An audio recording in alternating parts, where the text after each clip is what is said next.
Hey, welcome back to Storyboards. This is a special Decapod episode celebrating the 10 episodes we've had so far. So this is going to be very special because we're taking the stories we've had in each episode and piling it into one long podcast episode that you get to catch up and listen to. If you're just starting out on the podcast, this is a good one to start with if you want just the story. But if you want to hear about how we created these things, get involved in the development, and listen to us just come up with things on top of our heads, go and listen to the other episodes. You'll enjoy it. But for now, this is episode 1 of the Decapod, the compilation of Eternity Found. Get ready to listen and enjoy, and wait for Castaways episode to come out next week. All right, guys. Enjoy.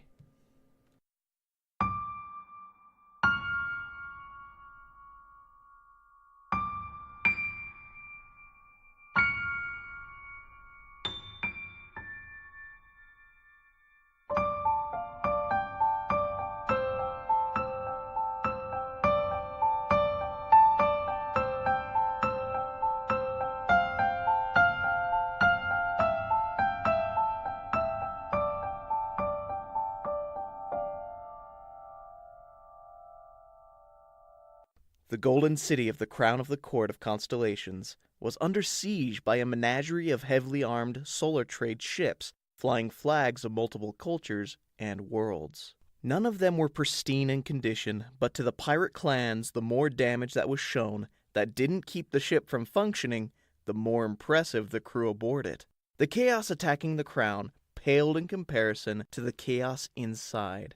"This situation," the voice came from a distinct alien in a yellow robe, being streamed in virtually to the conference room that flew to the forefront of the large space filled with blue holograms of the many different politicians. "Would have been entirely avoidable had we put a task force on taking them all out." "Could you have supplied the troops for that?" A flustered yet terrified representative spoke out, flying to the forefront to contest. "We could have hired mercenaries to have given us the forces required," the first replied indignantly. A large table sat in the center of the zooming images, seating a small group of real people that counseled upon each suggestion made. "It's too dangerous using unknown quantities in a fight like this. Besides, half the mercenary organizations work alongside the solar trade pirates." The image of an older man appeared in the front of the representatives, and sparked an uproar amongst the crowd. He was clean-cut and well-trimmed, with well-kempt black hair, and no markings on his skin except for the wrinkles that denoted his age. A cry came out. "This man is the reason all of this began in the first place!" Another spoke in agreement. "He helped legalize them within the constellations, forcing us to treat them as a business." The elderly gentleman raised his hands in an attempt to quiet down the group of berating politicians. Very few of them actually quieted down, but the volume lowered enough for his words to break through. "Esteemed representatives of the court, I apologize for the discord I have caused amongst you. I, Dowie O'Reilly, represent the newly founded Avalon Industries. We work to create peace in a hardship-stricken universe. Our goal in any task is to resolve situations peacefully and as quickly as possible." This caused a tumult of roars from the room to rise again at the clearly misproven words. Dowie raised his hands once more in an attempt to soothe their anger and speak again.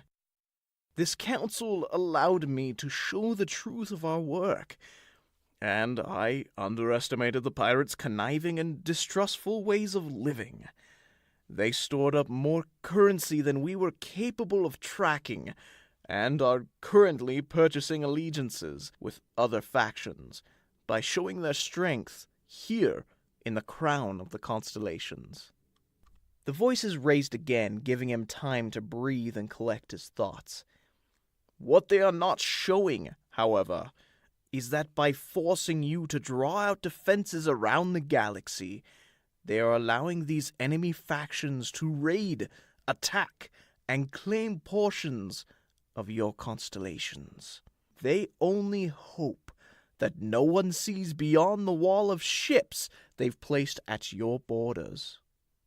Now, it would be wise for you to take to your borders and be watchful of the pirates searching for unattended prizes. Many of the individuals represented in holographic forms disappeared at the sound of the news he brought to them. He understood that many now would be looking to bolster their own defenses, electing not to aid the crown. May I take this opportunity to state our second goal? If peaceful options aren't applicable, it is to provide troops and protection. A snake-like humanoid politician with a long neck and protruding fangs, sitting at the table in front of all the holograms, stood and questioned, "You believe your people can do better than the professionals we already have as our courtmen?" "Yes," the simple answer came from Dowie, caused scoffing and laughter from the large group. "The court has amazingly well-trained individuals, but whereas your court has hired many that were qualified to protect, we took the rest. There are men and women who desire to help the universe, but aren't as capable because of requirements or training. We offered them the greatest training possible, and have secured support from many planets who have volunteered to receive it. We have the greater quality and quantity that you now seek." "What is your plan, then?" a voice called out. "My forces will move out around the borders of the constellations and secure the sectors before attacking the Pirate Queen's forces from behind. We will break their constitution so that they never recover, not how they have before," Dowie called out. The court began deliberating and debating upon his offer for help. Dowie felt the beads of sweat begin to form on his brow, as he struggled to keep his hands from showing his nervousness by wiping them away. Dowie O'Reilly was regularly a closed individual, who loved to spare alone time, but now with the launch of Avalon, he has had to be the front, the face of the industry. This attempt at protecting the universe, or providing power, has never been done before without some form of corruption or mercenary-like business plan. As he suffered the sweat rolling down his face, he could feel his desire to stand in front of their arguing to falter more and more, until he only wanted to just escape. On the outside, however, he stood calm with a confident face. Finally, a voice broke through his exhaustion and caught his attention. "When can you provide these forces?" came the question. His resolve immediately bolstered, and he put on a large smile and said aloud so that all could hear above the conversations, "We've already begun. The outer colonies and systems have already been secured. Our forces have built up and are prepared to take on the Queen's forces any day now. All we need is your authorization now, and for the foreseeable future, for us to be able to use any force required. Trust us that we don't misuse that authority, or break laws set forth by this court." The politicians did as they were used to doing, arguing without conclusion. "To some it may sound you're holding our protection ransom." "Who's to say this industry will be good for us, and not just be another solar trade?" They argued amongst themselves, shouting out more and more rhetoric. "Because we're not another solar trade. We are currently a part of this one. And we're not standing against you, but between the pirates and you. At this moment, my men are waiting for either the right moment or my word to take action and help save the crown." Ale flew through the air as raucous music played, making the mugs and cups dance as the drunkards threw them around in reasonable time to the beats. A few of the men and women sang along with the shanties, making the room almost sound like a musical, if it weren't for the many voices breaking the tone. The musician played with an old pieced-together string instrument that was worn from the many nights of rough hands striking against its chords. A large woman stepped into the room as many of the voices faded silent. The musician slowed in confusion until he saw the newcomer. "Fun! That's all we ever have!" the woman yelled to the group, and they agreed with shouts of praise. "Unfortunately, all this joy falls short because we seem to drink and wail our way through any form of riches we ever store up." The group began to look around fearfully, as if there were someone to blame for the abrupt tone shift in the woman's voice. She raised a gun to the side and shot the musician, toppling him over the chair to the floor. "Today is not the day for fun.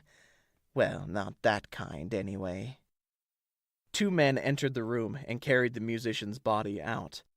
The woman spat on the body as it was carried, and then continued her speech. "Today we will claim that well of wealth. It's been a long game becoming legal in the Crown's eye. But today we flew in as any business would. But instead of propositions, we're giving demands!" The men cheered along with her words and began clinking their glasses together again. She took one of the mugs from a jeering pirate and raised it in the air herself. "They know me as the president of the solar trade. They will come to know me as what I've always been, the queen of the pirates." One in the group shouted along, saying, "For Queen Greneve!" The rest of the people cheered and downed what was left in their cups. The queen turned and sauntered out of the room, as the pirates all took their places at different controls. 2 of the oddly dressed people turned as they worked and eyed one another. One tapped his ear, and the other nodded in response, to show that she had also received the hidden message. They sat on opposite sides of the room and prepared their hidden weapons. In one swift motion, the 2 moved inward, sweeping the room, taking out each of the pirates in rapid and practiced motions. They met in the middle of the room, unconscious pirate bodies strewn about, and turned to leave. They were stopped by a tall, lean figure in the entranceway, also dressed in overhanging clothes and a needless amount of jewelry. "That was fast, Leo. I almost expected to have to do some of the heavy lifting myself. I think Pal wants us to leave him one next time. What do you think, Christia?" Leo said as he looked towards the woman next to him. She eyed him in return. "Maybe a small one. You know what? I'll leave the physical stuff to you 2. I, however," Palverian stepped into the room and over the passed-out men to sit at one of the systems. "I'm more of a technical type." The vast group of ships hovered over the Court of Constellation's main campus, preparing to fire their guns upon the politicians hiding inside. The lead ship started to list awkwardly before a section of the engines exploded, sending it sideways, crashing into another ship in the line. The 3 infiltrators now held on to the consoles, so as not to fall around inside it. "See? I told you I could make it happen. All it needed was the right diversion of power to—" Yes, you're very smart. Less talk, more survival," Christia interrupted, holding strong to the secured machinery as the room spun around them. Leo clenched his teeth, holding himself to a bolted-down piece of metal as the ship started to spiral. "Couldn't you have done this remotely?" he yelled over the noise. Leo's sentence was drowned out by a jarring, screeching sound as the ceiling started to tear away by the hull of another ship that slowly scraped by. Leo's instincts drove him to grab Palverian and drop down to the top of the passing boat, trusting Christia to follow suit. After bouncing and rolling a distance, they came to a halt and regained their stances. They quickly dodged back and forth, attempting to survive the collisions of metal from the 2 large battle-class boats. They laid flat to avoid the aft rudders that swung dangerously close, and as soon as the danger passed, they were able to watch as the flagship careened and fell towards the buildings below. The smoking corpse of a ship plummeted before being met by a bright orange barrier that grew from the ground to meet it. As the remaining metal slammed into the force field, it began to melt away as if consumed while it slid to the ground. "That looks like an expensive antimatter field. Are you sure they really needed our help?" Leo shouted aloud to them over the heavy winds. "That's not the point," Palverian replied. Queen Greneve's gruff voice carried over the wind, catching them off guard. "Then what exactly was the point?" The trio turned to see the menacing figure standing confidently behind them, her captain's cloak billowing violently in the wind. "Half your fleet is gone, and the other half is turning to run," Christia shouted, taking a low fighting stance in preparation. "It's only you against the three of us. You might as well give up now." "It's the three of you against me. I believe the odds are in my favor," Greneve proclaimed. She reached and threw off the tattered cloak that once covered her form. Her legs and arms were revealed to be mechanical, with gold trim and clear coverings, showing their insides. The pointed toes of her feet lifted like claws and stabbed into the metal of the ship's hull, giving her the sturdiness that the rest lacked. She opened the palms of her hands, and from her arms came two broad-bladed swords, which she gripped and swung around expertly. Leo and Christia worked themselves out of the encumbersome pirate clothing to reveal tight white jumpsuits. They prepared themselves for a fight as Leo yelled out, "I call her arms if you want to take her legs!" Palverian struggled to pull the clothing off. "Great! A strategy! What can I do?" Leo laughed as Christia answered him, "It's not strategy. He's claiming souvenirs." They lunged forward to attack the pirate queen. "Oh, that's just fantastic. Great idea, guys. Just all-out attack the cyborg pirate." Palverian's arms flailed about, clearly flustered by everything currently happening to him. Christia ducked under the first swipe and slid, attempting to throw a punch into the queen's stomach. Leo jumped over the same swing, but miscalculated the motion of the ship below them and landed a bit off of his intended mark. The queen swung her second hand downward to strike Christia. The blade dug into the hole after Christia had rolled to the side and caused the queen to struggle, pulling it out. Leo pulled the pirate's knife he had tucked in his boot and ran forward at the opening he was given with the struggling queen. He plunged the knife into the robotic knee between the gears and wires. The queen shouted in pain as sparks sprung from the leg that no longer listened to her muscles' pulses. She let go of the useless sword and slammed her fist down on the leg, forcing it to detach from her. She prepared to swing the blade she had left until her eyes caught the large undercarriage of another fleet ship about to crush them. Leo and Christia scrambled to get to Palverian and slid off of the crashing ship to enter into a free fall towards the antimatter field surrounding the Crown's base. Leo held on to Palverian as they tumbled through the air. "Can't say I didn't see this happening eventually. How are we getting out of this one, smart guy?" Palverian attempted to calm himself and gather his thoughts, despite the feeling of his guts rising through his throat. "The suits have microtech fibers, and they can fold a few dozen times and not seem much thicker than a regular shirt. There's a parachute on the back." Leo attempted to straighten out their fall so they would have more control. "How do we deploy it?" "The suit senses the inertia and wind pressure. All you need now is a pat on the back." Palverian tapped Leo's back, which unfolded the parachute, yanking them into a softer fall. Christia passed them, witnessing what had been done, and copied their motion to release her own chute. They aimed themselves to land away from the force field and the falling ships. Palverian held tight to Leo, not wanting to have to use his own parachute. "What happened to Greneve?" "She seemed to be in a bit of a pinch. She's probably a bit pinned down," Leo answered as they soared safely to the ground. Christia landed nearby, detached the chute, and walked over with a victorious strut. I heard that, by the way, and it was absolutely terrible. Any word on the rest of the cruise? Pal tapped his ear and listened for a few moments before replying. It's done. They're shattered. Dowie's plan succeeded. The solar trade is broken and being taken in, clan by clan. They shared smiles before Christia announced, It sounds like Avalon is on the map.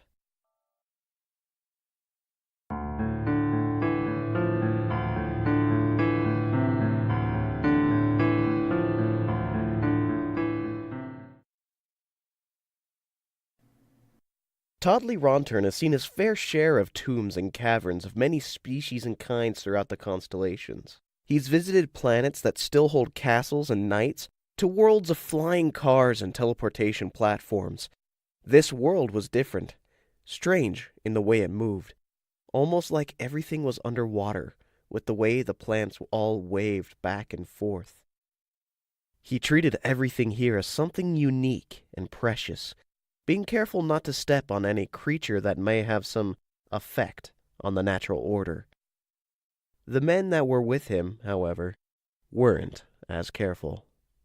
The regular expeditions that he was hired for normally involved going incognito on his own and studying advancing societies on pre-spacebound worlds. This expedition was his dream, the one he worked his whole life to afford. A journey beyond known space to worlds deep in the star-filled darkness. Due to the extreme danger that this mission held, he had to work to afford the defenses needed to make the study worth the journey. Through his connections, he was able to hire some men from the Avalon Industries Foundation for a reduced cost. Dowie O'Reilly, the man who began the foundation, was a close friend during their college years. These soldiers, donning similar garbs to that of the courtmen of the constellations, with their black suits emblazoned with stars and moons, were the most trustworthy defenders in all of the constellations. They weren't tied to the galactic law of the court, but they helped enforce it. They were also good for missions of delicate procedures with foreign species. They've been trained to speak first before pulling triggers. They weren't terrified by unknown alien species, and knew that peace wins out violence in most every case. In fact, if Toddley had something to give to Avalon to help in its mission, he would go to work with them full-time. Excitement caused Toddley's chest to heave as his feet met the ground of the new planet. He stepped through the tall, waving weeds and plants, eyeing each and every moving object in a manner of study and intent. The bulky equipment swinging from his belt and hanging off of his shoulders didn't provide a way for him to be stealthy, but for some reason he felt that this planet wasn't shy. Every animal he discovered wasn't frightened, but curious at the entourage traipsing through the thick, vine-filled jungle. He caught a glimpse of a swine-like creature wading through a patch of thick weeds. This species had antlers and paw-like feet, making it a unique classification, even without considering its bright colorizations and skin-to-fur patterns. Toddley quickly wrote down his observations within his notebook as the men behind him walked around doing the studies of their own. All their weapons secured to their belts, not being switched from their safety settings. This planet felt kind in every facet of its nature. The plants almost moved to greet each of them in slow motions, and the animals would come to familiarize with each of them. Even the swine walked closer without any sign of fear, and as Toddley stuck out his hand to it, it came to meet him with its nose. "Is it wise to linger so close to the creatures, Mr. Ronturn?" said a young lieutenant standing at a distance away from any of the animals or interacting plants. He was tall, slender with a slim face, and had a professionally trim body. Not much about him made him stand out from the group of military-trained individuals, except for the way he held himself in an almost arrogant stance, with his hands behind his back and his chest puffed out. Toddley turned to look at the young face and was surprised to actually meet a skeptic amongst the good men of the Avalon troop. The real question is whether it's wise not to gain a better understanding of the unknown. Sometimes the unknown would rather stay that way. The lieutenant watched as Toddley set up a small machine that scanned the creature with a subtle array to gain a full scan for modeling later on. "What's your name, Lieutenant?" Toddley asked with a smile while working on a scan. "Officer Ethereal, Alrain," the young man stated as he looked back at his platoon that now spread out to secure the area. "Well, Alrain Ethereal, when you've gotten to my age, and you've seen as many worlds as I have, you'll come to know that the less you understand about the universe around you, the less grip you have on your own perspective of it. This is my love, my life, to discover and learn, and then to teach what I've learned." He finished his scan and packed away his machine. "Some of the greatest studies happen during wars and conflicts. Some would say people understand each other even better then," Alrain said as he pulled out his pistol from his belt and fired it into the air. The animals all jumped as the soldiers pulled their own weapons and stepped into an assault formation. The animals didn't run, but gazed around in wonder at the terrifying noise. Toddley stood and pulled the lieutenant's gun arm down to aim it towards the ground. "What do you think you're doing?" Alrain put his gun back into its holster, easing the group of trained fighters behind him to follow suit. "Now you know what I see, Professor. A primitive world that has yet to hunt or gain any real predator race that would teach terror and fear to small and quick creatures." Toddley stood aghast and stared at the man, eye to eye, trying to find some understanding that they could come to. Alrain's eyes showed no wavering or questioning at his own actions. He was completely confident in his choice. "That could be one explanation, yes. You could also consider, however, that they might be so submissive because they are protected from what predators this planet has created." "To be protected would require an intelligent race of overseers. In orbit, we didn't scan any civilizations," Alrain stated as he stepped forward to the swine-like creature and stuck out his hand to it. The animal was still, its eyes not wavering from its lock on the military man. The wind shifted at an unexpected rate and blew on their faces, causing them to cover their eyes from being dried. After a few seconds of intense wind, it stopped, and the air rested peacefully, allowing the men relief. Their eyes raised to find a figure towering over Alrain Ethereal, standing between him and the swine. The figure seemed monstrous at first inspection, with long dreadlock hair that could match the green-blue color of the forest around them, and skin as dark as the dirt beneath them. The soldiers pulled their weapons in surprise at first, but were put at ease by Toddley's raised hand. Toddley slowly pulled Alrain backwards from the still, silent figure as he stepped up to replace his position of inspection. He studied the hidden face, not to see one of rage or violence, but one of concern and protection for the swine animal that it covered with one extremely long hand and fingers. Toddley slowly raised his hands to show that he had no weapons. He then reached for his shoulder and tapped on the device that moved to cover one of his ears and a second arm that reached in front of his mouth. "I am peaceful, and we mean no harm to you or your home," Toddley said slowly and deliberately as the devices began to work with a small hum. The creature raised its large fingers and tapped the device on Toddley's head. It then began to whisper in deep tones that were at sometimes too low for him to hear. The machine whirred a bit more as it accepted the sounds coming from the creature. This is a translator, a device that we use to help learn and study languages so that we can communicate. So please, keep talking. It helps." The creature's arm lowered as it went back into silence. Toddley felt a bit lost, looking for a way to keep it speaking, and then he noticed the body of the creature showed it was covered in a tightly knitted cloth that wrapped around and showed an intricate design of lines and curves. He raised his hand slowly to tap on the creature's clothing. "Did you make this?" It began to speak again in the low tones, and it reached to its own chest and pulled at the cloth to give Toddley a better view at it.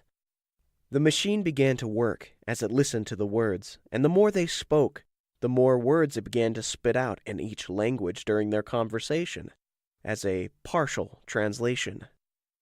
The platoon settled in as the conversation continued, and Allrine joined the ranks of the men under his command. After a few hours of talking, the translation device was able to convert almost complete sentences between them. The creature looked up to see the squad of men begin to set up their tents and coverings that would house them for the oncoming night. It pointed towards the tents and began to speak a bit more towards Toddley, as if he was explaining something. The machine worked to translate as much as it could of the sentence for Toddley. "Homes, for storm. More, I know." "Homes? Your homes? You mean a city?" Toddley attempted to piece it together. "City, my home. Way forest through I go." Its translation spat into his ear. Yes, your city. May I go along with you?" Toddley asked as he raised his hand to his chest to indicate himself. The creature gestured in an unfamiliar fashion to Toddley and spoke a soft tone. "Yes, follow," called out from the device. Toddley motioned to the group, and they all packed up and began to travel along with the two. Along the path, Allrine caught up in step with Toddley to express his concern. "Shouldn't we, at this point, follow the law of the constellations and not interact with the underdeveloped species?" Toddley turned and patted Allrine's shoulder with an affirming strength. "We're no longer within the jurisdiction of the court, my friend, and neither is Avalon Industries bound to the law when dealing with something as such as this. It's truly a first contact with another unknown intelligent life." He faced forward again and continued following the long striding steps of the large humanoid creature. The platoon trudged into the thick forestry, finding it thicker the further they traveled. The plants and greenery began to move with odd patterns, not following the same flow they danced to before. Now they moved in a commotion, like they were passing along whispers and rumors. Many of the men felt they could hear them speaking in those same deep tones as the creature that guided them. Toddley's machine turned back and forth, attempting to keep up with the many tones and noises that sounded amongst the forest. The piece at his ear spat out random words of translation, convincing him of the men's spoken speculations of the living forestry. "I may be grasping at random straws here, but are your people living flora?" Toddley questioned to the lumbering giant. Dulcet tones came as a reply, echoing through the machine and becoming words. "They are me. I from them." Its hand drooped low, and his fingers stiffened, facing his palm towards the ground. It then raised the same hand to its own height and made the same motion. "Big, protect, small." "So you're their guardian. Were you chosen because of your size? Does that mean your familial line has a specific role in your society?" Toddley's curiosity was leaping from point to point, most of it being missed by the giant creature who simply turned its head and stared at the man while it walked. Smoke's familiar sting found Toddley's nose, pulling his attention ahead in the direction they were going. He looked to see if the flora creature had noticed it as well, but it only continued to step forward. "I smell smoke. Is there fire somewhere?" It took the machine a while to successfully garner a reaction from the beast. It leaned forward and bent its legs before bursting out in a sprint that caused a drafting wind that nearly pulled the platoon forward with it. Toddley allowed the wind to drag him, helping him to run forward after the creature. He felt the pounding of his aging legs with each running step along the path left behind. He fought off the burning that wanted to force him to stop, the repeated motion, and he was relieved when he came upon the clearing with the creature standing motionless. He took time to catch his breath before taking in the sight of the clearing with smoldering piles of what seemed to be old huts and plant-made corpses. "Oh my. I'm so sorry." Toddley slowly stepped forward, ready to console his new acquaintance. Before he could make contact, the floral body flexed and leapt out of the area with an intense force that cracked the ground beneath it. The platoon entered the clearing with weapons spread to secure the area. It wasn't until seeing the men's reaction that he became conscious to the awful smell that permeated the area. "Where did it go, Ranton?" Lieutenant Eterial questioned. "I'm unsure, but something has—" "Under the tree, in the thickets." A wispy voice echoed into his mind. He looked to see if Eterial had heard the voice as well, but the man was only confused at the cut-off sentence. "Did you say something?" "No, but you were saying that—" "The tree, largest in the woods, amid the water." The voice rose again, making Alrein's words trail off into the background. Toddley looked around the clearing to see if he could find the source of the voice. The sound returned with only one word. "Forward." Toddley's curiosity drove him to follow the instructions, and he walked forward, studying everything he could look at, to find where this voice could be coming from. It was an unnatural sensation that felt not only like a voice speaking to his ears, but as if the words were pressing into his head. He's studied about the psychic potential of certain species within the constellations, but it was more of a shared impression or empathic abilities, and never before was there a full-on mind-to-mind connection. Before long he found his path halted by a large tree that had no bark, but shone as smooth as a large vine that protruded from the ground, with leaves that were larger than the entire length of the plant. "Well, is this it? What do I do now?" Toddley asked aloud to the tree-like thing before him. Alrein, Eterial, and the platoon walked up behind and began asking, "Are you okay? What's going on?" Toddley waited without answering until he heard the voice return and say, "Down." The forest floor beneath him suddenly opened up and sucked him downward. He slid for a time before coming to a rolling stop onto a soft but wet surface. He felt the ache again of his age as he lifted himself upward. "A world full of large plant life, and I listen to the first interesting voice I hear. Like a fly to a trap, you stupid old man," he spoke to himself. "Toddley Ranton," the voice pronounced. He glanced around until he saw what looked like a humanoid face being engrossed by roots in a wall of the small cave he was now in, and the skin on its face seemed marked with the same intricate designs that adorned the large creature's clothes from before. "Are you the one speaking to me?" Toddley tried to stand and walk forward, but bumping his head on the low roof taught him to walk in a bent position. "Yes, Mr. Toddley, I have been. To your mind." It spoke to him while emoting by flexing its face and eyes. "I noticed. Who are you?" he replied.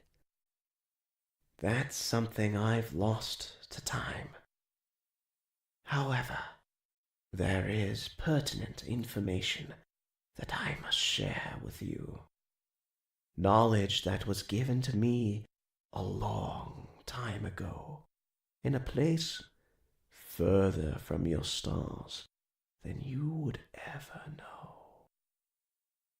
Alrein Eterial stood above the hole that had swallowed Toddley and studied it for a moment. One of his soldiers walked up and claimed, "Do we enact the soldier down?"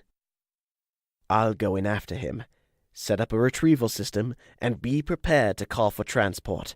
This planet is becoming more dangerous than we are able to deal with, Eterial instructed before leaping down the hole. His sliding path weaved back and forth until he found himself skidding to a halt amongst a soft patch of wet material that made up the floor. He turned on a light orb that floated in front of him to brighten the space around him. He noticed a small pathway that led into darkness, and no signs of Toddly ever being there.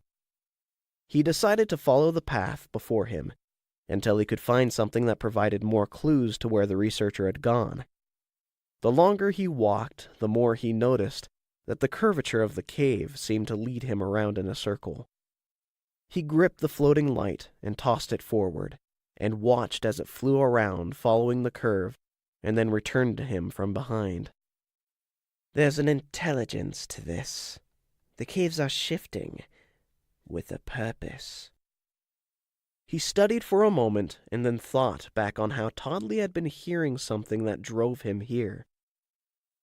I'm not facing nature. I'm facing something. A being who's somehow in control of all of this. He stood himself in position and started to meditate his mind, carefully listening to his surroundings and thinking of the many possibilities. He heard a faint sound of talking, as if one person was communicating with a silent partner. He walked towards the sound and stuck his knife into the soft wall, and slowly cut down until there was enough space to see through. He witnessed the oddity of Toddly speaking aloud to a face that protruded from the wall in front of him. Eterial studied the face in the wall to see if it was communicating in return, and after a moment of staring, he began to hear whisperings in his mind. Upon hearing its words, he could only connect that this was the voice of the mysterious face. With these instructions, you must continue what's been done for centuries. But know that there are and always will be opposition. There are many that will fight against you, but you must find allies. It will never be achieved alone, the voice pronounced. The face receded back into the wall, leaving Toddly alone in the room to ponder on the things told to him. Eterial readied himself to finish cleaving through the wall until the voice returned to his mind and began to beckon him further into the hallway. He listened and followed the voice's direction, disappearing into the dark of the tunnels. Toddly Ronturn gaped at the information he was given and thought about how crazy it all sounded to him. Time passed him by, nearly unnoticed, until a hand gripped his shoulder and pulled him back into reality. Mr. Ronturn, we have to get out of here, right now. Eterial's face came into view, and then dragged him onto his feet. They crawled out of the hole to meet with the group of soldiers, now blasting their guns at dark, shadowy figures that darted back and forth, taking swipes at them. Looking up into the air, they noticed the large creature from before, soaring back and forth as if fighting some larger monster that required the extreme height of the leap. Neither of the men could see whatever it might have been, fighting in the darkness of the night sky. Is this it? Will this be what the constellations will become, if I do as they asked? Toddly muttered as he awed at the many spectacles. You're speaking nonsense. Let's get you to the infirmary. Private Kinley, call for an emergency shift, Eterial called out. Just a moment later, the image of the platoon started to wave in the wind as if they were a mirage in the desert, fading upon closer inspections.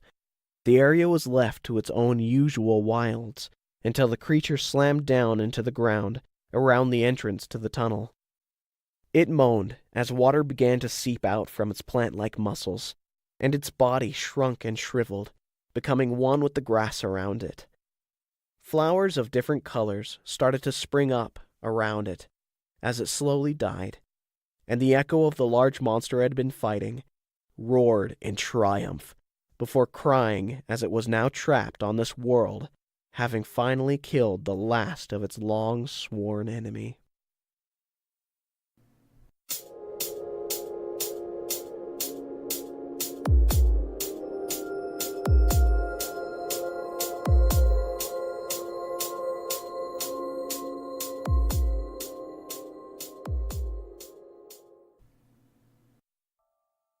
Sweeping the floors and dusting the mantels was the average day for someone like Ethel.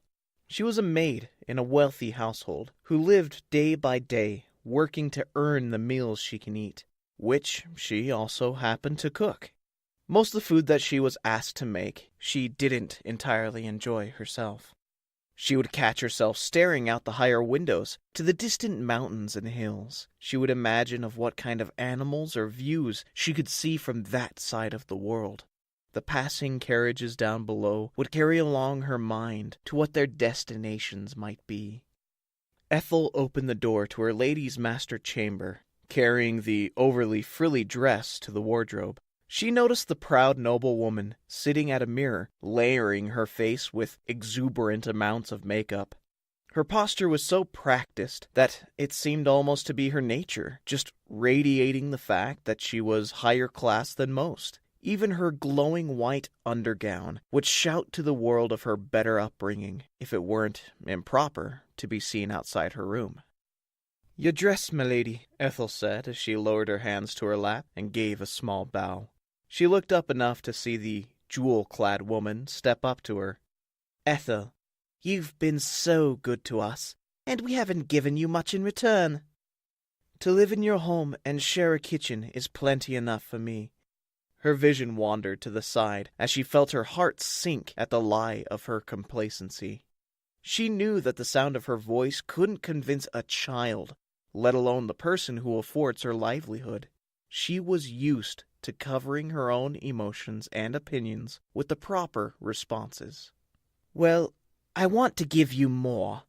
Tonight I want you to join me at the gala. You can have your own dress and everything," the mistress announced with a broad smile. Ethel could see the earnestness in her mistress's eyes. The same familiar stare and smile could be seen when she had a pleasant date or when she was given something fanciful and new. "I don't want to sound ungrateful," her head lowered in doubt of herself as her voice continued. "But I don't know." Ethel turned around, feeling the shame in her mind. She didn't want a handout. She didn't want to just live like the lords and ladies that she served every day. It was all too familiar to her. Just experiencing the other side of the table and looking back isn't something that could excite her. "Don't be crazy. This is the biggest gala in town, and perhaps this country will ever see. People from all over Palantir will be there, bringing with them all sorts of foods and exotic things." Her mistress attempted to entice Ethel, as if she were another noblewoman from the courts, the promise of wonders and pleasures to be had just leaping from her demeanor. The imagery and thought of the possibilities to be had filled her head, as if it leaped through her throat from her quickening heart. This could very much be all she ever wanted. Her mind fought against the emotion, deeming the moment as a flight of fancy. She remained professional before her mistress. "It all sounds well, but it's just one night." Ethel was caught off guard by how close her mistress came, as if to whisper advice to a close friend. "One night might lead to a life of adventure. You never know if you might meet the right man at one of these things, who'll whisk you off to a greater life." She found herself blushing at the thought of finding love and adventure. She fought hard to keep a smile from admitting her full acceptance. Perhaps I will join you." She raised her eyes to see the prideful, brimming face before her. "It couldn't hurt for one night. Just to try." The mistress's smile grew even broader, and she gave Ethel a quick hug. The embrace caught Ethel off guard, making her lose herself in thought before naturally beginning to work again to avoid more awkwardness. The mistress slowly walked towards the changing room with her dress in hand. She turned back and looked at Ethel concentrating on her work. She hugged the edge of the door excitedly and thought, as she whispered to herself, "You deserve this. Don't waste the opportunity to make more for yourself. You'd be the one out of the two of us, brave enough to even try. I know you'll love it." Ethel wiped off the face of the grandfather clock just out in the hallway, revealing a clean reflection of her face. She was caught off guard by the smile that seemed to stay lingering after their conversation. She shook herself awake and began cleaning again. She opened the clock and began cleaning the pieces within. The machinery could almost entrance her in the way that it moves, its ticking both keeping and telling the time. She had almost hoped that if she could move the clock forward, it would also send her to the future, where she was already enjoying the gala. She only worried of the chance that nothing would come of the event, and that tomorrow she would have to return to her regular life. Ethel walked into the large gala room, adorned with chandeliers of all types of glass. Her bright blue dress dragged lightly behind her, as the frills bounced with each nervous step. If her nervousness wouldn't kill her by night's end, then her feet would fall off with exhaustion at the work of balancing on the thin, pointed heels. The variety of people filling the room would baffle any average person. However, her mind was ready to learn all she could about each one of them. She walked sheepishly among the crowd that was chatting while others were swaying back and forth to the elegant music being played. Just watching the couples dance made her body begin to swing along with the music. She would dance, but she knew her unpracticed, clumsy feet would cause her to be the talk of the gala. The tables across the room were full of meats, vegetables, and creams that seemed too numerous and various to be from a single culture. She stepped to the food tables and was caught off guard by the wall of smells surrounding it. Her mouth began to water as she carefully reached down to the treats that she normally wouldn't be allowed to have. All of the new flavors before her threw her thoughts to the mountains that grew unique fruits, or the jungles where the strange creatures were hunted. The large, gold-trimmed windows behind the table showed the many carriages outside, awaiting their owners' commands. What places have they seen? Where will they go? "Excuse me, young lady." A man stepped up behind her, dressed in an elegant white suit, with a large, trimmed beard that covered a well-traveled face. He held his arms behind his back in the proper positioning for greeting a lady. She gasped slightly as she brought herself back into reality and quickly moved herself from his way to the table. "Pardon me, my lord." She gave a slight bow with her hands in the familiar place on her lap. He chuckled lightly as he brought his hand around to take hers politely. He lowered his face and kissed her fingers before stating, "You misunderstand. The only dessert I seek for is the pleasure of your acquaintance." He bent back downward to kiss her fingers again. Ethel wanted to pull her fingers away in embarrassment at the sudden approach. She looked to the side to catch the sight of her mistress goading her on with a little shoo of her hand and a bright smile of encouragement. Ethel's lips remained tight, as she was never one to be on the receiving end of such compliments. "Why, thank you, sir. I myself wasn't sure if I had found the correct selection as well." She struggled to push the words out of her mouth, for the sheer improperness of them, the redness of her cheeks brightening with each sentence given. The musicians began to play some odd-sounding tunes from an unmentioned country. The loudness of the beats drowned out any simple conversation and drew people onto the ballroom floor instead. Ethel began to shake at the thought of being invited to join the crowd of dancers, not wanting to embarrass herself with the first man she's met tonight. He turned to her and drew himself close so that she could hear his words. She could feel his breath stroking her cheeks as the words played into her ears. "Would you mind if we went somewhere to continue our conversation in quiet?" His voice was so soothing that even when being drowned by the noise of clashing instruments, it began to calm her. I'm unsure where we could even go to escape the beauty of this movement, she attempted to joke, more for herself than to entertain him. I have a carriage outside. He turned and waved his hands towards the windows. I believe the walls may just be thick enough for us to carry on, undisturbed. She nodded in agreement and followed his steps outside. She watched as he glided through the room, ever gracefully. Even though she was unfamiliar with the man, someone was finally taking notice of her. They entered the chill of the night air, and finally were relieved of the music as the doors shut behind them. Her face was stung by the cold, however it was offset by the heat of her blushing cheeks. They began to walk slowly towards the carriages, now that they could carry the conversation uninterrupted.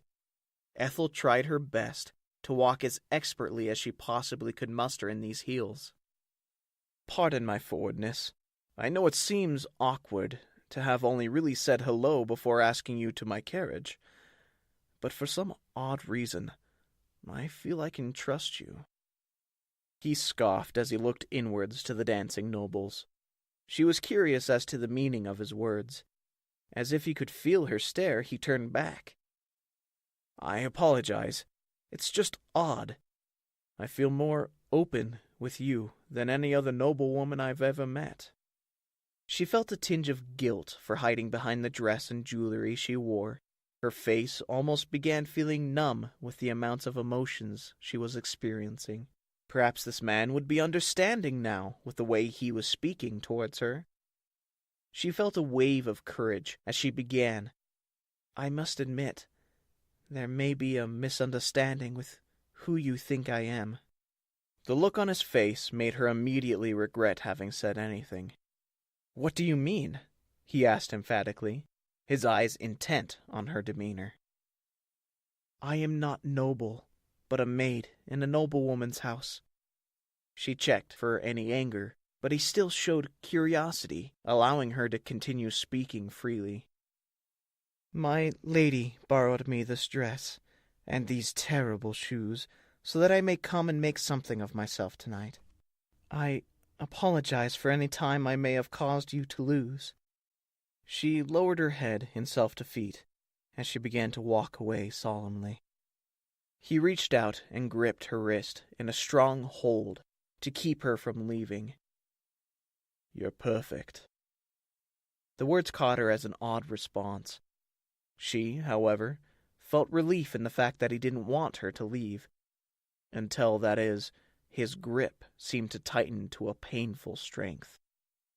Excuse me, but you're rather strong and you're hurting my wrist. She attempted to politely remove her wrist from his hand, but he held strong and motionless, his expression changing to a serious tone. His stance was rigid, devoid of any character he had shown previously. She tried to pry herself away, but she was halted by the man's abrupt movement toward the carriages. He pulled her along, strength unwavering. Her feet struggled to find a footing to help her pull away as she beat at the man's hand with her free arm. The impact of her strikes upon his arm felt as if she was beating upon an iron bar. She began to claw at him in a desperate act of self-preservation.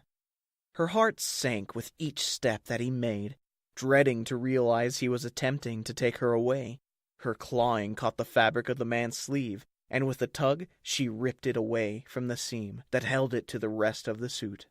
His arm gleamed by the light of the moon, and shone a series of intricate metal pieces that reminded her of the insides of the grandfather clock. The frightful thought of a mechanical man taking her away forced a scream to escape her throat. She didn't know what to do otherwise. This had never happened to her before, and she couldn't think of it ever having happened to anyone else. She turned towards the window and threw her voice as loud as she could to any of the moving bodies inside that might be willing to save her. The music kept the people preoccupied and unaware of the event happening outside. She looked back in fright at the man to see his face now looking towards her with an angry stare. He seemed to be aggressively offended by the sounds she was making, and with a jerk of his arm, she felt a needle pierce the skin on the wrist he was gripping. Ethel attempted again to damage the man's hold, but with each strike she felt her strength slowly dissipate. Her arms began to feel heavy, and her legs began to give way. Her mind started to waver, and she could no longer form any coherent thought. All she could do was just experience everything happening to her. Her body fell limp as the clockwork monster, disguised as a man, caught her collapsing form. He lifted her up without effort and walked her to a small carriage. He reached out, easily keeping her up with one arm, and pulled the door open. Ethel's vision faded slightly, and the clanging sounds of the carriage were nothing but echoes in what felt like her empty skull. The man laid her down in the carriage and shut the door. He then reached to the side and pulled another handle on the side of the vehicle downward. Ethel struggled to keep her eyes open, her body numb of any feeling besides the chill of the night. That chill began to grow, and as she looked around, she could make out the walls of the thing she was lying in were beginning to frost over. Her clouded mind tried to rationalize what would be happening to her in this small space. Was she being taken to be buried in this tight wooden prison, as if she was in a coffin? Or was she to be stored away, as if she was meat to be hung up upon a hook? She noticed the short puffs of hot breath releasing from her mouth before the rest of the space within the carriage filled with a similar color. It was as if a snowstorm began within the vehicle, blotting out what remained of her vision, and the cold finalizing the sensation of numbness in her limbs. Her chest heaved for a decent breath, but she could feel herself struggling to keep the pace. Eventually, her sight went black, and her mind went dark. In a moment of near total unconsciousness, she could make out the sound of a voice echoing through her ears. It took a brief moment before she could make out its meaning. She then gave into the darkness, her consciousness fading into the black. In a small moment of respite, she heard these words echo. "We'll start at 1,000,000 units. Do I hear 2?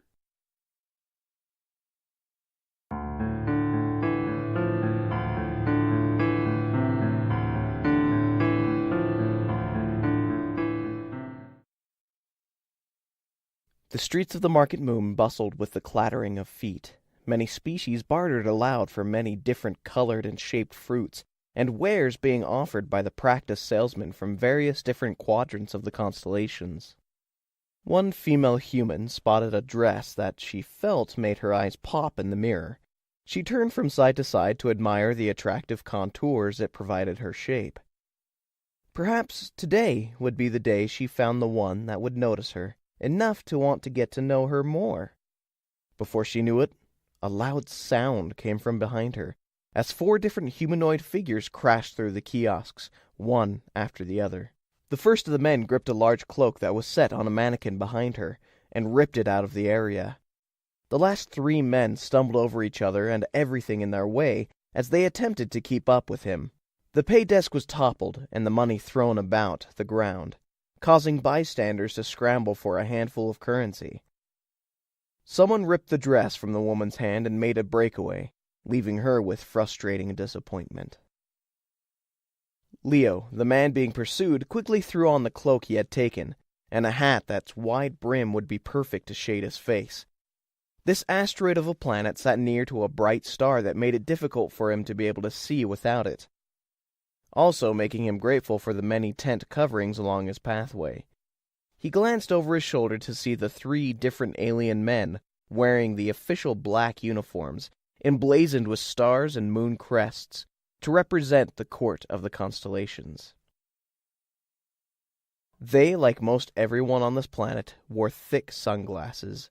Leo didn't trust anything that would shatter and damage his eyes on a mission like this. This wouldn't be the first time he was chased by men like these, however, and he found it a comforting feeling that it wouldn't be the last.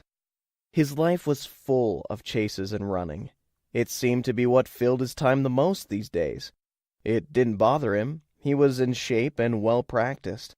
In fact, he would feel remiss on a day where he didn't have to run from something or another. He would run from the Galactic Police, various gangsters, and on the worst days, from Avalon. Places like this handmade black market world wouldn't be somewhere Avalon cared about. It would be too easy to dispose of to give any concern. The atmosphere, like nearly everything on this planet, was placed here by some benefactor or businessman looking to make a mint off percentages of sales.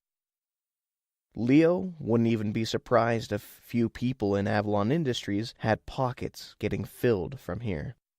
One of the reasons he didn't have any qualms with taking things. Being a thief is something of a career to Leo now. There was a time when he defended the galaxy from people just like his current self. Things have changed since the organization he worked for had branded him a criminal and sent their own people after him. It took Leo time to come to terms with what side of the law he's now treading. Even if he found his skills and abilities quickly made him on top of the game. This mission was simple compared to the bigger game he was involved in these days. Really, he shouldn't have to steal an object that was meant for him in the first place, seeing as how it was sent to his last known residence with the name Vigil printed on the case.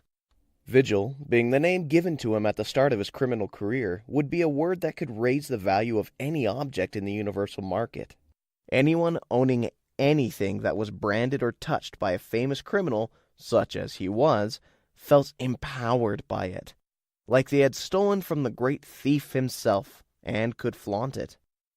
Most people would be surprised to know that he wasn't at the game of thieving very long. His background and training just found him in a place with the greats fairly quickly. The item in the package sitting in the bag hanging from Leo's waist had high value labeled to it. Otherwise, the courtmen chasing him wouldn't be so light on their feet.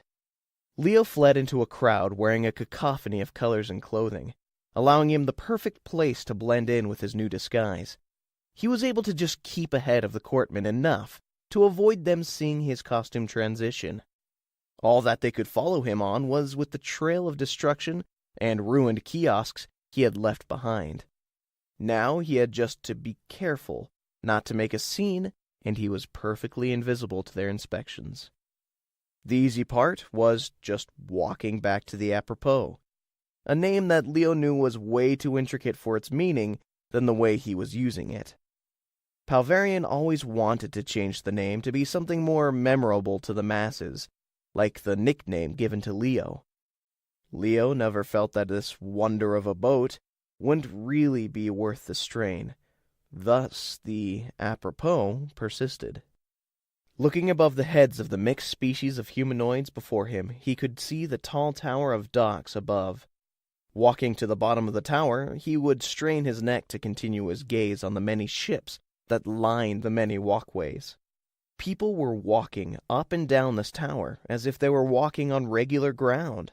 At the bottom of the tower was a gradual curve that made it an easy transition for Leo as he stepped upward onto the docking spire. The weight of the gravity that held him to the ground transitioned with his steps, making it look as if he was defying laws of physics by walking up a wall.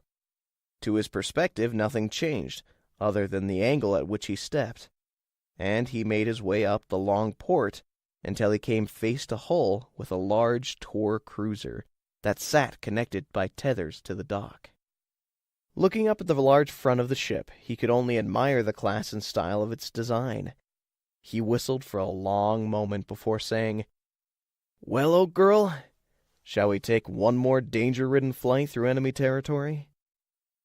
He tossed the small bag from his hip into the air, as the artificial gravity took hold, pulling it back down behind him towards the opposite side of the port tower.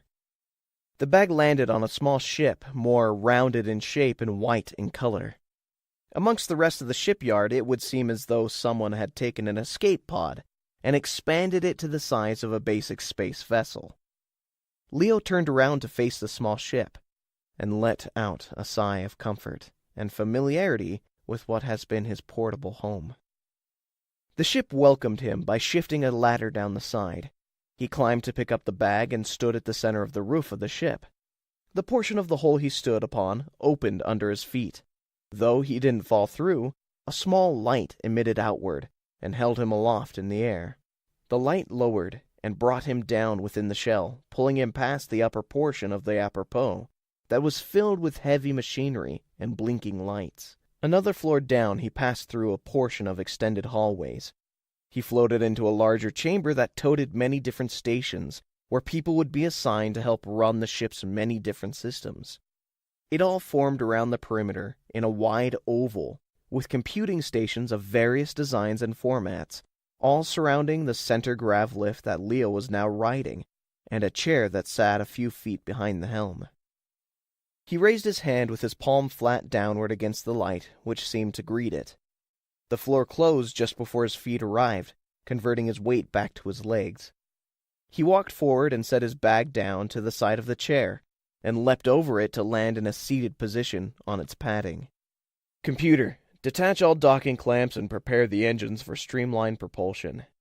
He tapped on a few different buttons on the arm of the chair to begin launch procedures. He took a moment to look around as he thought of his missing shipmate. "Oh, and computer, will you please wake up Palverian? I'm going to need him for this launch." The form of a tall and slender human materialized to the right of Leo's chair. The form solidified and shone curly black hair and a scrunched, angry-looking face. "Wake up on the wrong side of the bed?" Leo asked aloud after a moment of silence with Palverian standing there, staring into nothing. The words broke Palverian's line of thought, gasping him into reality as he looked down a little worriedly at Leo. "Sorry, I was calculating something." Pal stepped forward and sat down at the helm controls. His hands spread out expertly as if he had been flying the ship for a time. "Why are you always so angry-looking when you're thinking?" Leo questioned with a slight chuckle in his voice. Palverian chuckled in return. "It's not like you don't brood when you're contemplating your next goal." "Think it'll be a clear exit?" Leo questioned as his mind lingered on the bag to his side. Palverian worked at the computer and was alerted to a dangerous element on the outside of the ship. "Looks like they've identified us. There are men on the dock just outside, with hull breacher charges ready and aimed." Leo's attention was sucked towards the large display that appeared above Palverian's head. It showed a group of men all wearing the Court of Constellation uniforms, toting large guns aimed towards the apropos. "I believe that is our cue to leave." One of the courtman's hull breacher guns fired, sending a large bullet outwards towards the ship. It collided with the field covering the ship's hull, ricocheting and careening into the ship exactly opposite of the apropos, which Leo had been admiring before. The bullet tore a large hole into the boat's shell, and easily plowed through the rest of the ship until it exited somewhere at the top. The courtmen dived to the dock to avoid being hit by any shrapnel from the ship behind them, covering their heads in expectation of any pain that would follow. "Repulsion field still holding," Palverian announced.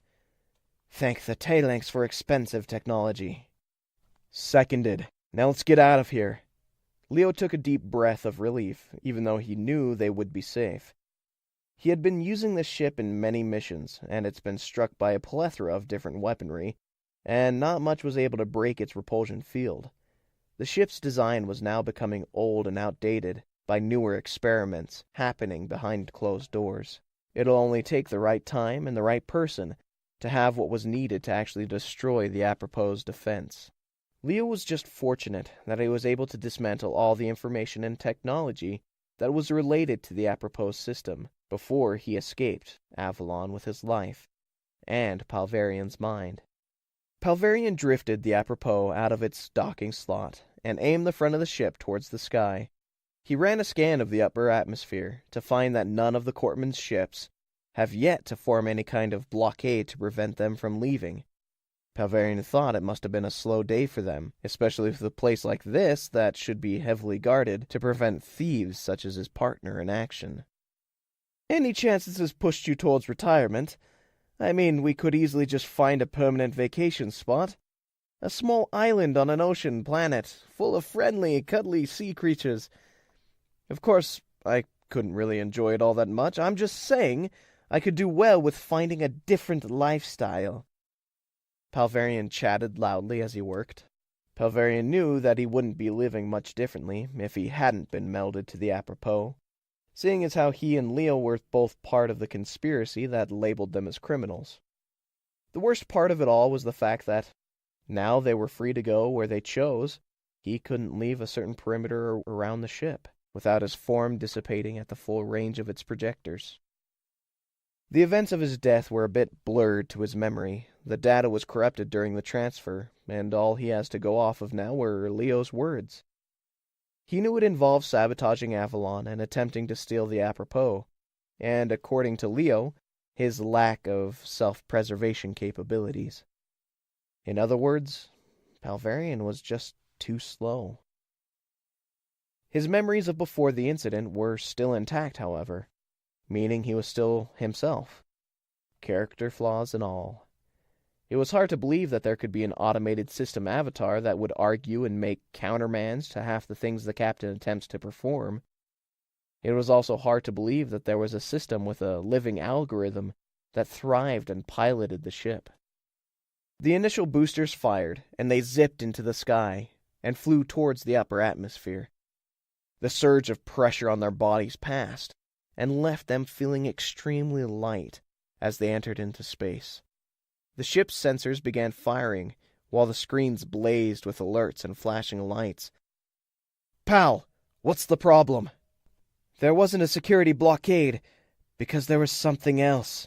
Palverian cleared the screen to reveal the view of dozens of ships, all designated with numbers and the large flag of the court. What was more terrifying were the few ships that bore the Avalon logo, which meant it also bore men and women who were trained to capture and kill them specifically. "Can you chart a course through them?"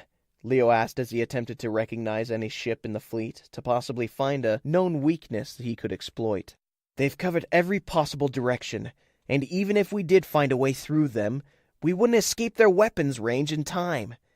Leo, now may be a good time for one of those crazy schemes of yours," Palverian said as he turned back to look at Leo, who sat thoughtfully in the chair. "What if we opened a gap?" Leo announced. Palverian's expression wore heavily with confusion and worry at Leo's statement. A tone rang from the screen as the opening hail came from the lead ship in the small armada. Leo nodded to Palverian, who turned and pressed a few buttons to reveal the face of an admiral on the screen. This woman wore a heavy coat, adorned with emblems and medals that denoted her many victories and promotions, with a hat equally decorated hiding her hair. "I take fact that you are giving us no return visual feed as confirmation we have the right vigil." She smiled at the statement and looked around to her crew before continuing. "There are so many copycats these days that rummaging through them is like trying to find hay in a Talaxian bot farm." She began to laugh along with the many of the crewmen that sat behind her on the bridge of the large ship. Leo's laughter must have echoed through their comms, quieting the Admiral and her people. "That's funny, Admiral, because I was just thinking, wow, it's really hard to find a Constellation fleet without Avalon superiors watching over them." Her smirk disappeared as she leaned closer to the console and barked. "Avalon isn't our superiors. They work for us, like you once did." Leo tapped a few buttons on the arm of his chair, and he spoke aloud to Palverian. "I've muted the mic. Palverian, start calculating a path, dependent on inflicting maximum power to any single vessel." "But Leo, firing on them would be—" Leo interrupted his sentence by tapping the buttons again to reconnect the sound of their conversation. "Yeah, you're right. I did work for them. Believe me, Admiral, by the time I left, the company didn't think much of the Court of Constellation's meager fleet. In their eyes, having the power to decide the outcomes for you makes you lesser." Leo attempted to stall. "I have no time to talk about these trivial things. You are hereby arrested for your crimes against the Constellations.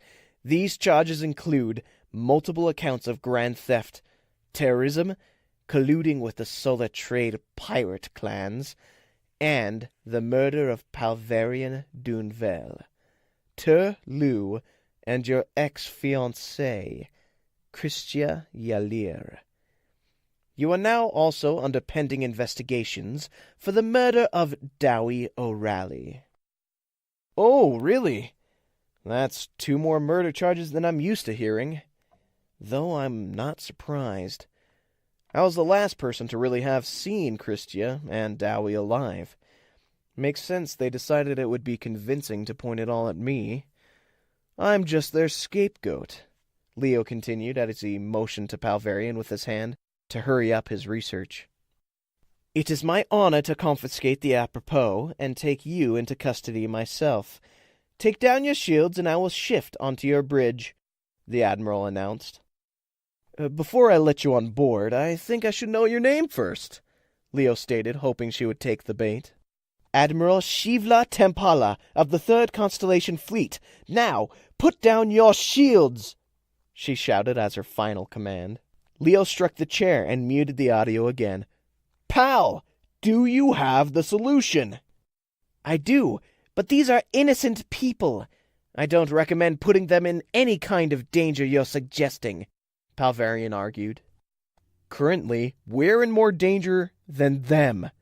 Leo stood to try and appease the feeling of uneasiness welling up in his legs. Besides, the ship doesn't have the firepower to do any serious damage. It has enough to do something to someone. Leo, we may know people on those ships. Perhaps even trained them. I'd prefer being in their spot than I would ours. Who knows what Eterial would do to us if they actually caught us? He doesn't exactly care for ethics. Leo leaned with an intense stare that made Palverian sigh and press a few buttons to show the new tactical options on the screen. But if we cause anyone we know and care about to die on that ship, I will have the computer erase my data. I won't be a part of it, Palverian stated as he crossed his arms and leaned back in the chair. Leo nodded and took a deep breath. He walked over to the weapons controls to lock on the phasers to his specific target, and then put the launch controls over to the captain's chair so that the maneuvering could be done in sync. He put the new target onto the screen to gain Palverian's approving nod and returned to the helm controls. Leo readied himself for action and finalized the stratagem into the ship's coordination system.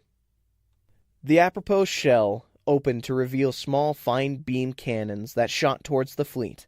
One of the smaller Avalon ships attempted to avoid the fire, but only revealed its rear engines to be struck. The ship began to falter in its formation, falling away from the fleet, providing a small gap in the line. Palverian aimed and blasted through the opening, as the ship worked to help him avoid the oncoming fire. Twisting into open space, Palverian kicked their speed into overdrive, and burst out of the cluster of asteroids. Admiral Tempala sat back in her seat, with frustration as reports came in from each of the ships under her command about Vigil's escape. She turned to the courtman at the computer to her side and said, "If the fleet can't trap him, then he'll have to be hunted by those who could match him. Call Avalon. Inform the trackers of their last known trajectory." Hey guys, thanks for listening to all the stories. This is the special Decapod episode that is focused on Eternity Found. We'll have another episode that's about Castaways and all the stories we've had later. And for right now, we want to give you a special story that's unique to these episodes. So enjoy this. This is about a man called Ron Olin. That's R-A-A-N, not R-O-N. I know it kind of sounds similar. But enjoy it. It's a fun one. Here you guys go. Exclusive story for the Decapod.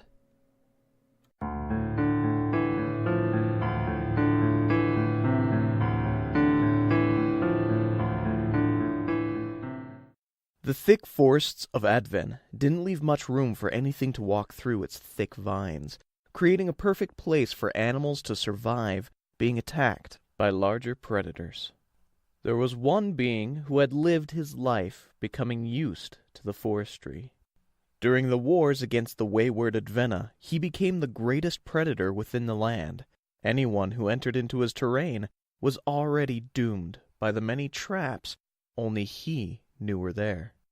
Even though the wars were over, Ron laid awaiting for the large horned creature to come within his trap in the still night. When it stepped into his target area, he whipped up a tendril from his uncovered shoulder and shot a line of electricity to pass harmlessly through the head of the horned creature, causing it to fall down to the ground, completely incapacitated. He walked into the clearing to the passed-out creature and whispered to its ear, "Thank you for the gift you've given. May joy and adventure follow you into the next life." The tendril lowered down to just above the animal's head and began to crackle with an electric charge. He shot a jolt of energy downwards that instantly killed the animal. Another tendril grew from his shoulder, and both reached down to wrap around the animal's body. Ron dragged the body carefully through the thickets until he came upon an organized clearing full of houses. He walked quietly over the foreign grass that had been placed to surround the housing, but was caught off by a voice from the house next to his. "Ron, did you just murder that animal?" A tall figure standing in the doorway to the house nearby gaped in amazement at what he saw. The figure had a tall head with a unique layer of scales and a fin that stood high on top of the head, between the peaks of his V-shaped forehead, all very similar to Ron. Ron heaved a heavy sigh and then replied, "Just preparing something special for the kids." "Are you now? That's really interesting," the person said with a tone that expressed rising anger. Ron pulled the beast into his home, prepared the meat, and began cooking some of it while storing the rest.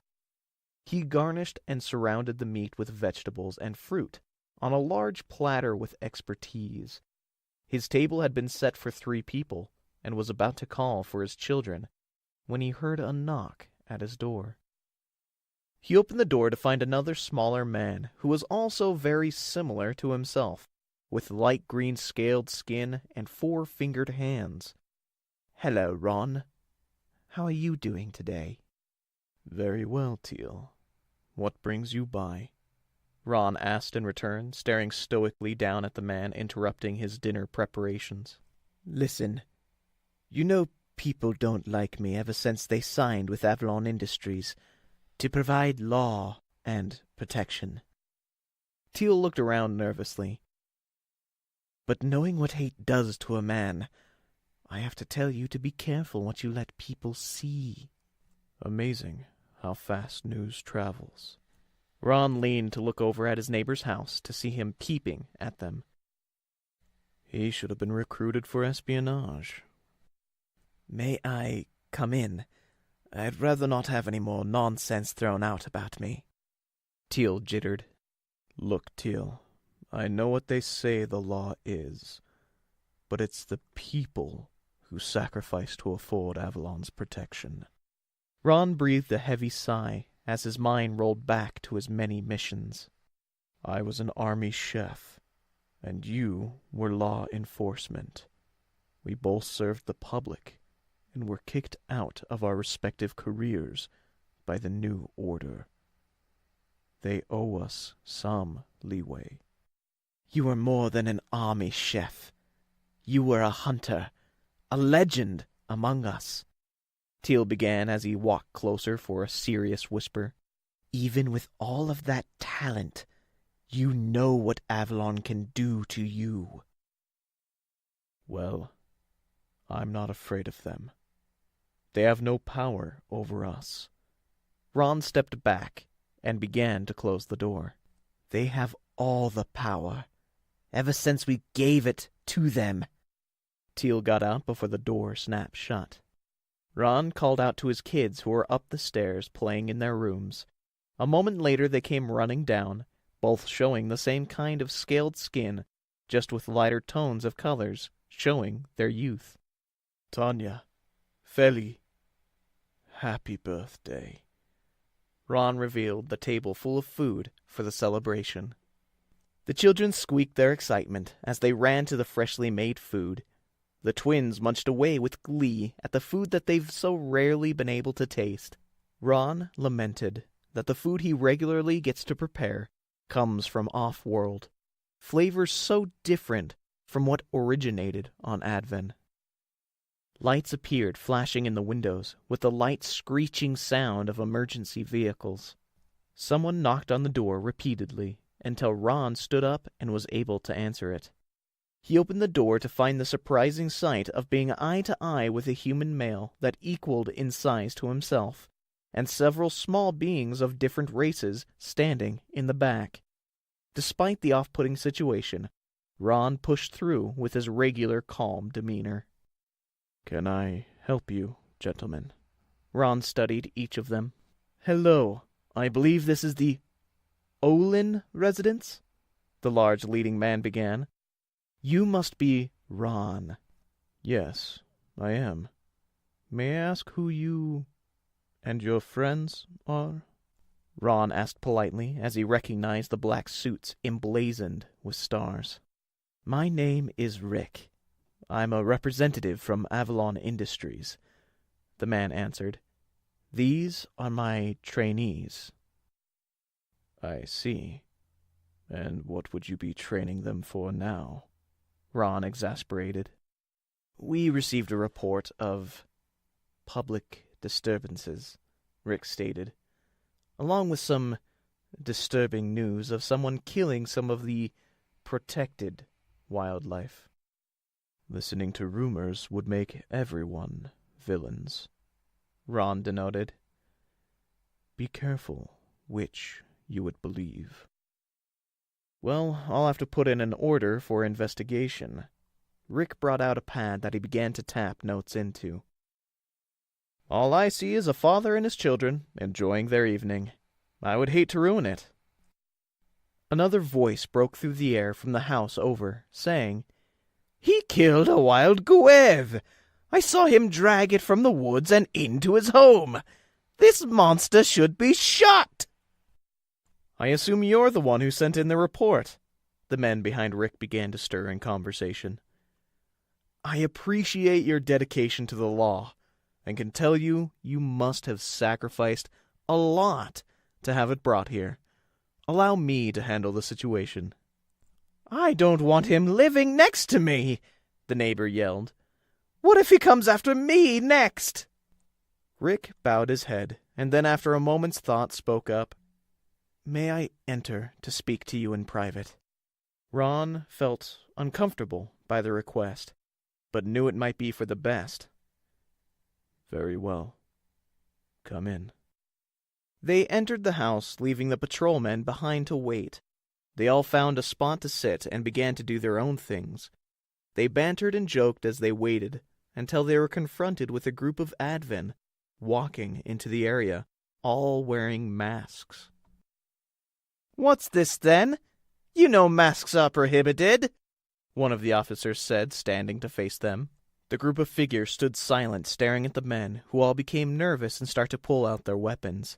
In response, the figures dropped their cloaks to reveal green shirtless bodies, all like Ron's, with the masks hiding their foreheads. Their long tendrils protruded from their backs and raised above their heads, and then began buzzing with electricity.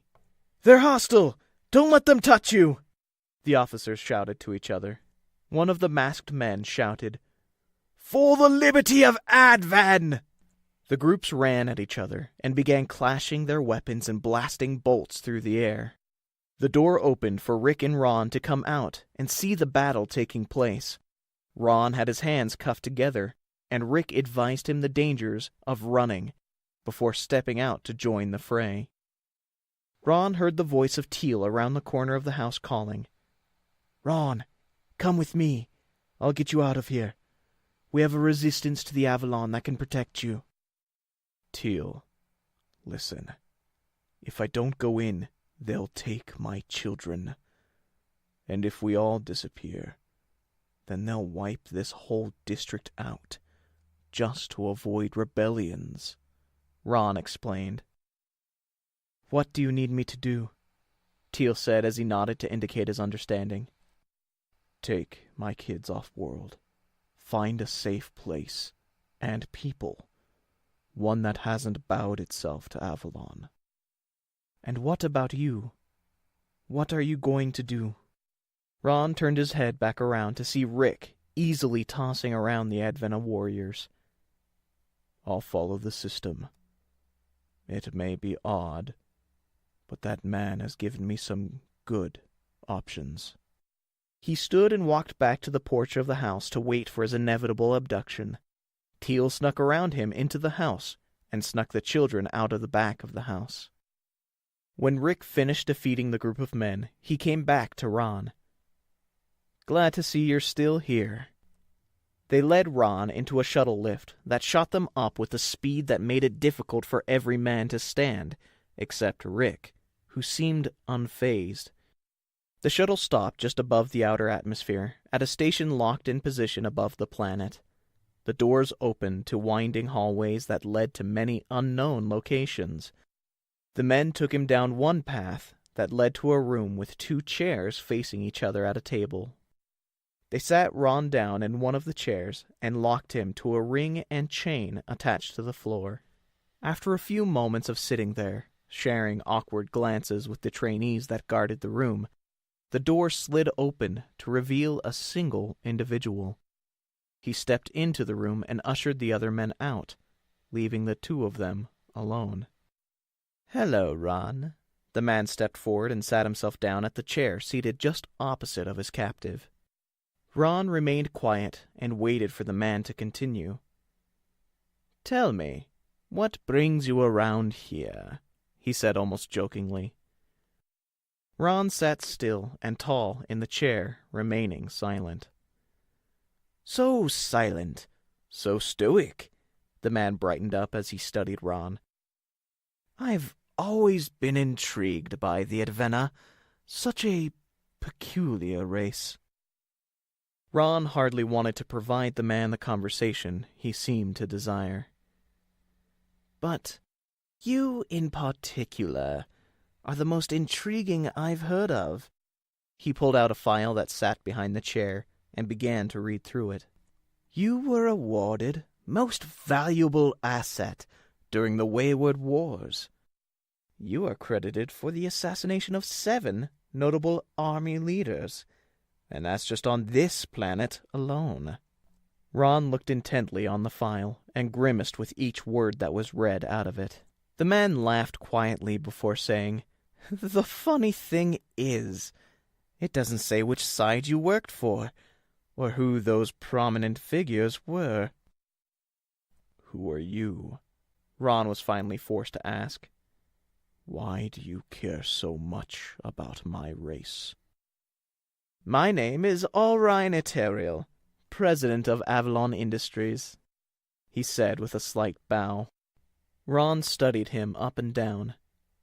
"The whole universe, and you choose to stay above my planet?" "I was in the neighborhood, and heard of some recent opposition. Some group of Advena who think they're forming a rebellion against some evil corporation. It's absolutely absurd," Alrina replied. "I'm not part of any resistance towards Avalon. I was caught in the middle of it all." Ron lowered his head as his mind thought of his kids. "I was celebrating a special occasion with my children when all of this happened." "And the children, that's the whole other aspect to the situation. Your children vanished in the skirmish. We don't have them, so that means the Advena have them. And who knows what they'll be using them for?" Alran began to show an expression of concern. "Radicalizing them, training them to murder, loot, and fight against all that has become good in this galaxy? Now, if I read your file correctly, you're not a radical. You work in the middle, considering all sides of every scenario. We'll help you find your kids, but we'll need you to be cooperative." "Let's lay everything bare, then. You work to bring the universe to balance by controlling it. But to do so, you need soldiers, Ron theorized. I've done my research as well.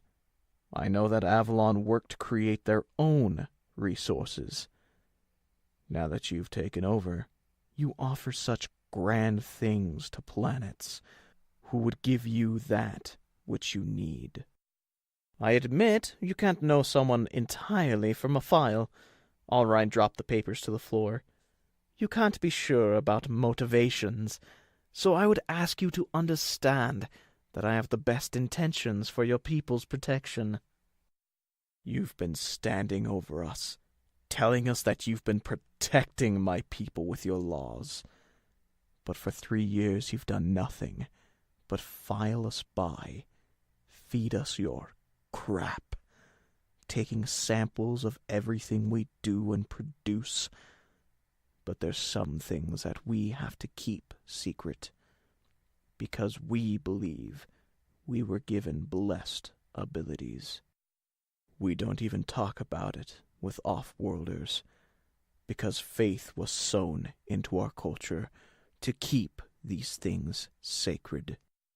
Ron ranted. Scavald's wings save me for all I've done, and all I will have to do. What then? What is it do you believe your faith needs you to do? Allright questioned as the door slid open to reveal the soldiers who had been listening in. Our history should show how effective we can be in a war against non-Advena. Ron leaned forward, giving his back space from the chair. The only wars we couldn't finish were our own. Which is something we helped to end, Allright stated as he slowly stood up and motioned for the soldiers to stay still. Come now, let's not do anything rash. Remember, you have your children to think of. You aren't a gambler, Ron said, his long tendrils stretched out of his back. You've assumed your highly educated reasoning could convince me to join your regiment. Come now, we're both reasonable men. Allright stepped backwards as the men came rushing in to protect him. My children kept me reasonable. Your laws have condemned them. Ron's tentacles raised high, nearly touching the ceiling. In one sharp moment, a wave of electricity shut off all power on the floor. The lights went dark, and the room sat silent as the men prepared for a fight. When the backup power kicked in, the men were met with an empty room and the gaping door that provided Ron his escape. Lock down! Subject 24601 is loose in the compound! Allright yelled to his men. Ron walked briskly through the complex. He found where they were keeping the radicals they had captured during the scuffle on Adven, and used his tendrils to tear the doors off their cells. He set them loose to continue waging their never-ending war against the impossible enemy. A few of them followed him down the hallways, and leapt upon any man who came to confront him. Ron came upon one of the many docking bays filled with varieties of shuttles and ships.